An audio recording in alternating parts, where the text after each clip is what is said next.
अब अगर तुम फराज की छोटी छोटी गलतियों की शिकायतें करने बैठोगी ना तो बेटा तुम्हारा ही घर बर्बाद होगा। पहले ही तुम्हारी एक बहन की शादी टूटी है,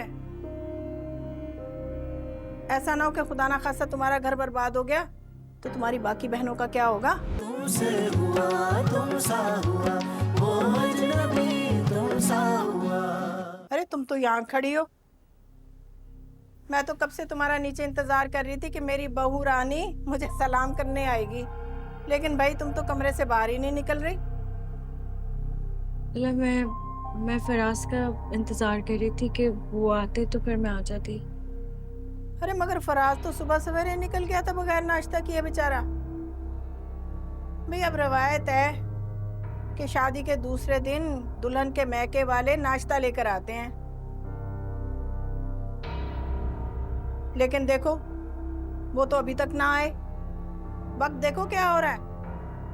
और कहीं वो तुम्हारी होने वाली भाभी ने हसन को नाश्ते के लिए भी मना तो नहीं कर दिया कि बेचारे मासूम के कंधों पर बोझ ना पड़ जाए। नहीं नहीं खाला, ऐसी कोई बात नहीं है।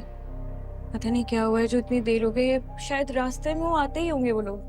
चलो खैर है, अब देर तो हो ही गई है, आते ही होंगे तो ठीक है। भाई हम तो सुबह सवेरे नाश्ता करने वालों में से हैं, ना रात को देर तक जागते हैं और ना दिन चढ़े तक सोते रहते हैं। खैर लो पकड़ो, अरे रख लो ना। जब तुम्हारे मैके वाले आके चले जाए ना तो मुझे वापस पकड़ा देना, ठीक है।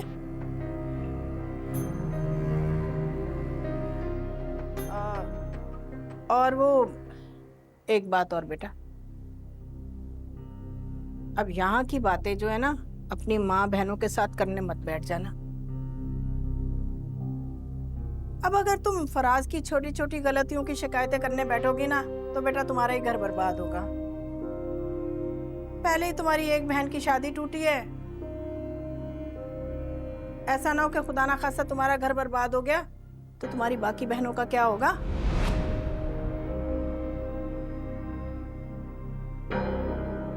और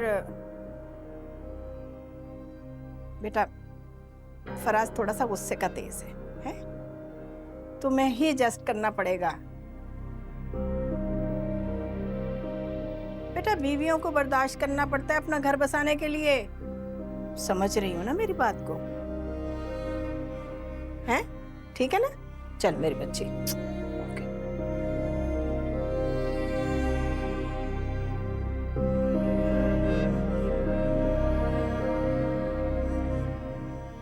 तो मेरी जिल्लत और बेइज्जती में तुम्हारा और कशमाला का बराबर का हाथ है।